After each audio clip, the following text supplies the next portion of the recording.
ଜୟ ଜଗନ୍ନାଥ ସାଙ୍ଗମାନେ forest guard forester ଏଲ୍ଆଇର ଯେଉଁ physical conduct ହେବାର ଥିଲା ତ ସେଇଟା ଏଇ ଜାନୁଆରୀ ମାସରେ କଣ୍ଡକ୍ଟ ହେବାକୁ ଯାଉଛି। ତ ଆପଣମାନେ ପ୍ୟାନିକ୍ ହୁଅନ୍ତୁନି ଟୋଟାଲି, ନା କେବେ ହେବ କ'ଣ ହେବ ଟୋଟାଲି ଆପଣମାନେ ଡିମୋଟିଭେଟ୍ ଟୋଟାଲି ହୁଅନ୍ତୁନି। ଜାନୁଆରୀରେ ହିଁ କଣ୍ଡକ୍ଟ ହେବ, ଯେଉଁଟାକି ଆପଣ କିଛି ଦିନ ତଳେ ମାନେ ଦେଖିଥିବେ ପେପରରେ ମାନେ ଆସିଥିଲା, ଯେଉଁଟାକି ଦେଇଥିଲା କେତେ ମାର୍ଚ୍ଚ 15 ସୁଦ୍ଧା ଆପଣ ସବୁ ସିଟ୍ ଗୁଡ଼ା ଫିଲ୍ଅପ୍ ହେବା ପାଇଁ ଦେଇଥିଲା। ତ ସେ ଅନୁସାରେ ଆପଣମାନେ ବହୁତ ଜଲ୍ଦି ଫିଲ୍ଅପ୍ ହେଇଯିବ। ଅଲରେଡ଼ି ଆପଣମାନେ ଦେଖିଥିବେ ଟିଚରସିପ୍ର ଯେଉଁଗୁଡ଼ା ମାନେ ଟୋଟାଲି 27ରୁ 30 ଯାଏଁ କଣ୍ଟିନ୍ୟୁ ସେ ବହୁତ ଗୁଡ଼ିଏ ପୋଷ୍ଟ ବାହାର କରିଥିଲା, ଯେଉଁଟା ଆମ ଆଗରୁ ସେମାନେ ଷ୍ଟ୍ରାଇକ୍ କରିଥିଲେ। ଆଉ ଦେଖିଥିବେ ମାନେ ଆହୁରି ବହୁତ ଗୁଡ଼ିଏ ମଧ୍ୟ ପୋଷ୍ଟ ମଧ୍ୟ ଅଛି, ଯେଉଁଗୁଡ଼ାକି ମାନେ ସେଗୁଡ଼ା ବି ପୁଣି ବାହାର କରିବା ଅଛି। MPSWର ଯେଉଁ ପିଲାମାନେ ଷ୍ଟ୍ରାଇକ୍ କରିଥିଲେ ତାଙ୍କର ବି ଦେଖୁଛନ୍ତି ମାନେ ପଛରେ ପୁଣି ତାଙ୍କୁ ଦେଇଥିଲା। ତ ସେଇ ଅନୁସାରେ ଆମର ବି ମାନେ ବାହାର କରିବାର ଅଛି, ଯେଉଁ ଫିଜିକାଲଟା ଯେଉଁଟା ବାହାର କରିବାର ଅଛି, ତ ସେଇଟା ବି ସେ ବହୁତ ଜଲ୍ଦି ବାହାର କରିଦେବ। ଆଉ ନ୍ୟୁ ଇୟର୍ରେ ଦେଖିଥିବେ 30 ତାରିଖ ପରଠୁ ଯେହେତୁ ନ୍ୟୁ ଇୟର୍ ଥିଲା, ତ ବହୁତ ଷ୍ଟାଫ୍ ଟିକେ ନଥିବେ, ସେ ମେ ବି ଅଲଗା ତାଙ୍କର ମାନେ ଛୁଟି ଫୁଟିରେ ଥିବେ କ'ଣ ଥିବେ। ତ ବର୍ତ୍ତମାନ କେତେବେଳେ ବି ଆପଣମାନେ ଟୋଟାଲି ବାହାର କରିଦେଇପାରେ। ତ ସେଥିପାଇଁ ଆପଣମାନେ ଟୋଟାଲି ମାନେ ପ୍ରିପାରେସନ୍ ଏତେବେଳଠୁ ଷ୍ଟାର୍ଟ କରିଦିଅନ୍ତୁ, କାରଣ ଥରେ ବାହାରିଗଲେ ଆପଣଙ୍କୁ ଆଉ ବେଶୀ ଟାଇମ୍ ସେ ଦେବନି ଟୋଟାଲି।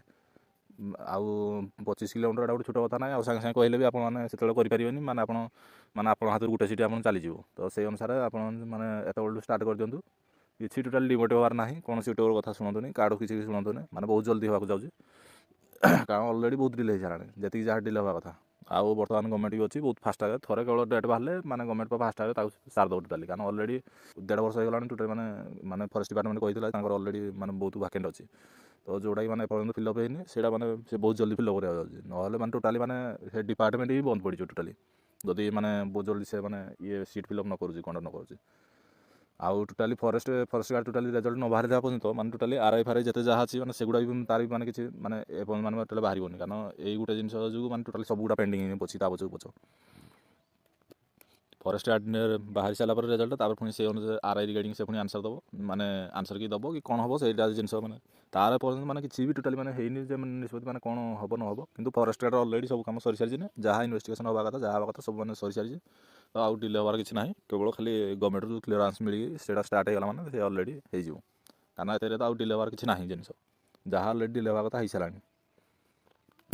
ଆଉ ଏଇଟା ହେଲା ପରେ ବି ଧୀରେ ଧୀରେ ପୁଣି ସବୁଗୁଡ଼ା ଆଉ ଯେମିତି ମାନେ ଅଦର ଯେଉଁଗୁଡ଼ା ଅଛି ଆପଣଙ୍କର ଯେଉଁ ଅଛି RI ଅଛି, ତ ତାର ବି ମାନେ ପ୍ରୋସେସ୍ ଷ୍ଟାର୍ଟ କରିଦେବ। ତାପରେ ନେକ୍ସଟ ଯେଉଁ DO ଥିଲା PO ଥିଲା, DO ଦ୍ୱାରା ଦେଖିଥିବେ ଆପଣ ଯେଉଁଟା ମାନେ ଅଲରେଡ଼ି ବାହାର କରିଦେଇଥିଲା କେବେ।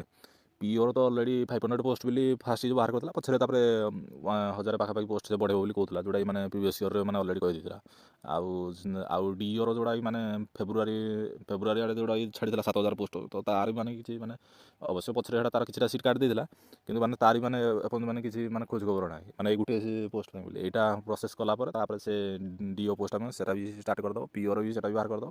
ପ୍ଲସ୍ ଅଲଗା ଯେଉଁ VLW ଯେଉଁଟା ଗୋଟେ ବାହାରିବାର ଥିଲା, ଯେଉଁଟା ନୋଟିସ୍ଟା ଛାଡ଼ିଥିଲା, ତ ସେଟା ବି ମାନେ ବହୁତ ଜଲ୍ଦି ବାହାରିଯିବ।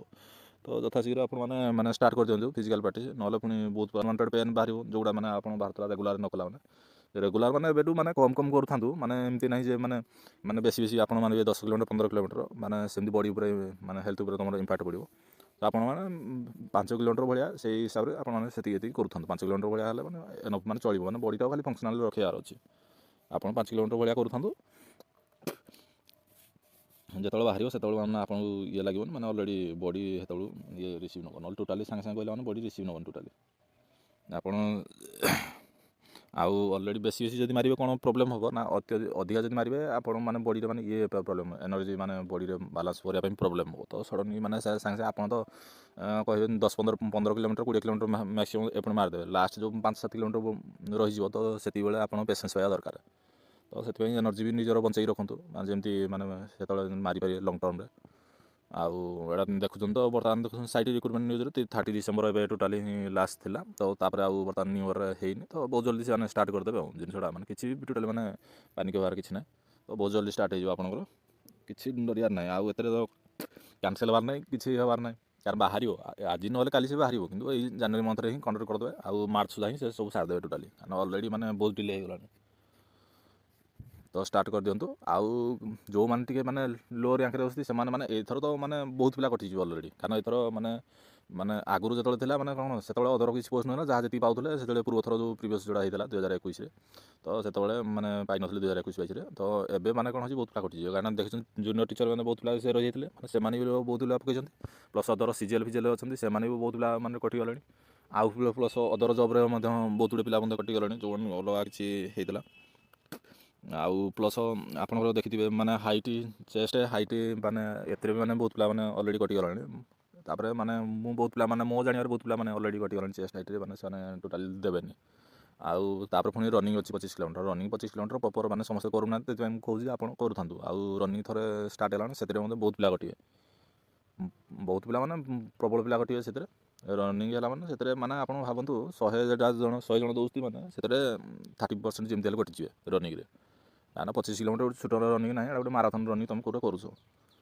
ତ ସେଇ ଅନୁସାରେ ଆପଣମାନେ ଏବେଠୁ ମାନେ ଷ୍ଟାର୍ଟ କରିଦିଅନ୍ତୁ। ଆପଣଙ୍କ ହାତରେ ଆଉ ବେଶୀ ଟାଇମ୍ ନାହିଁ, କିଏ କ'ଣ କହୁଛି ସେ ଜିନିଷ ଭୁଲି ଯାଆନ୍ତୁ, ମାନେ ଟୋଟାଲି ଷ୍ଟାର୍ଟ କରିଦିଅନ୍ତୁ ଆପଣମାନେ। ଆଉ ନହେଲେ ସେତେବେଳକୁ ପୁଣି ବହୁତ ଡିଲେ ହେଇଯିବ, ଆପଣମାନେ ଆଉ ସାଙ୍ଗେ ସାଙ୍ଗେ କହିଲେ କିଛି କରିପାରିବେନି। ଆପଣଙ୍କ ହାତରେ ଆଉ ବେଶୀ ଟାଇମ୍ ବି ସେ ଦେବନି, 15 ଦିନ ଦେବ କି ନାହିଁ ଜଣା ନାହିଁ, କିନ୍ତୁ 10 ଦିନ ପାଖାପାଖି ତ ଏଇଭଳିଆ ତ ଟାଇମ୍ ତ ସେ ଦେବ ମିନିମମ୍। ହେଲେ ବି ଏବେଠୁ ଷ୍ଟାର୍ଟ କରିଦିଅନ୍ତୁ।